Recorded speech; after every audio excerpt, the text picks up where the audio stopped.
Tokoh linguistik terbagi menjadi 7 tokoh. Baik, yang pertama ada Ferdinand de Saussure pada tahun 1857 sampai dengan 1913. Beliau dikenal sebagai bapak linguistik modern. Beliau menerbitkan sebuah buku pada tahun 1916 yang berjudul Cours de Linguistique Générale. Pandangan beliau terhadap buku tersebut yaitu mengenai linguistik dapat diringkas dalam bentuk-bentuk dikotomi. Dikotomi terbagi menjadi 4 bagian. Yang pertama, ada telaah diakronis dan telaah sinkronis. Yang kedua ada langue dan parole. Yang ketiga ada signifen dan signife. Dan yang keempat ada hubungan sintakmatik dan hubungan paradigmatik. Yang kedua ada Louis himself pada tahun 1899 sampai dengan 1960. Beliau sangat terkenal dalam linguistik karena usahanya membuat ilmu bahasa. Yang pertama glossemetik berasal dari Yunani atau glossa yang berarti bahasa, terbagi menjadi 3. Yang pertama menjadi ilmu yang berdiri sendiri, yang kedua yang memberikan struktur khas bahasa dan menganggap bahasa tidak sebagian dari psikologis, dan yang ketiga gejala sosial, gejala non-sosial lainnya. Yang ketiga ada John Ervin pada tahun 1890 sampai dengan 1960. Beliau menerbitkan sebuah buku yang berjudul The Tongues of Man and Speech, diterbitkan pada tahun 1934 sampai dengan 1951.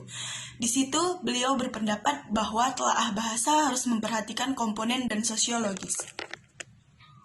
Ford dikenal karena teorinya mengenai fonologi prosodi. Fonologi prosodi adalah suatu teknik untuk menentukan arti pada tataran fonetis, leksikal, situasional, dan gramatikal. Beliau berpendapat bahwa tiap tutur harus dikaji dalam konteks situasinya. Konteks situasi terbagi menjadi 4 bagian. Yang pertama, hubungan antara orang yang berperan dalam masyarakat. Yang kedua, kata-kata yang mereka ungkapkan. Ketiga, hal-hal lain yang mereka ungkapkan. Dan keempat, hal-hal lain yang berhubungan.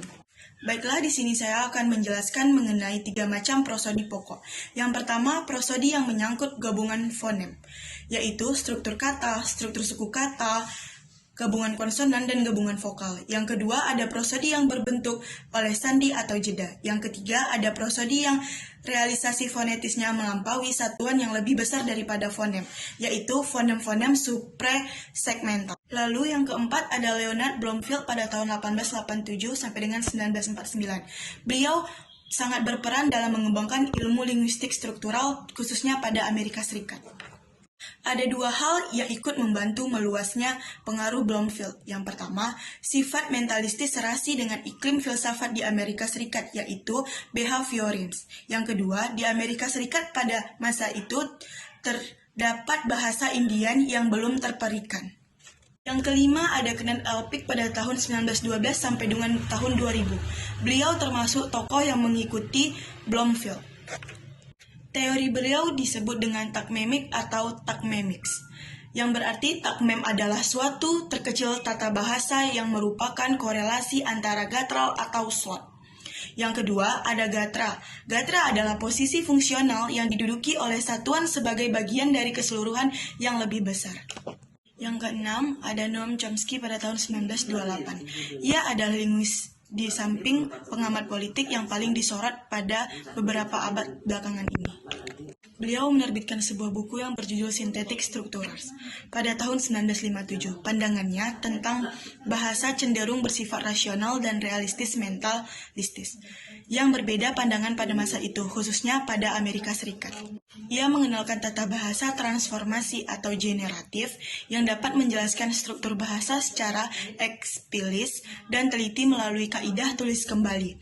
Ia merumuskan menjadi S atau sentence, NP atau non-phrase, tambah VP atau WordPress. Yang terakhir atau yang ketujuh, kita temui linguistik di Indonesia yang dikembangkan oleh WJS Purwadarminta.